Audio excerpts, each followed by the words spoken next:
एक छोटे से गांव के किनारे एक बहुत पुरानी हवेली खड़ी थी। हवेली इतनी जर्जर थी कि उसकी दीवारों पर काई जमी रहती और दरवाजे हमेशा अपने आप चरमराते रहते। गांव के लोग कहते थे, जो भी इस हवेली में गया वो पहले जैसा लौटकर नहीं आया। दिन में भी कोई उस रास्ते से नहीं गुजरता था।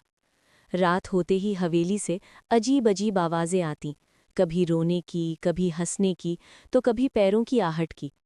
गांव के बच्चे डर के मारे सूरज ढलते ही घरों में छिप जाते। गांव में एक युवक रहता था, अमन। उसे इन बातों पर विश्वास नहीं था। एक रात उसने तय किया कि वो हवेली के रहस्य से पर्दा उठाएगा। अमन टॉर्च लेकर हवेली पहुंचा। जैसे ही उसने दरवाज़ा खोला, ठंडी हवा का झोंका आया और दरवाज़ा अपने आप बंद हो गया। अंदर सब कुछ शांत था, बहुत ज्यादा शांत। अचानक उसे ऊपर से किसी के चलने की आवाज़ सुनाई दी। सीढ़ियां अपने आप हिलने लगीं। दीवारों पर पुरानी तस्वीरें थीं, जिनकी आंखें अमन को घूर रही थीं। तभी एक धीमी आवाज़ गूंजी, क्यों आए हो यहाँ? अमन का दिल जोर जोर से धड़कने लगा।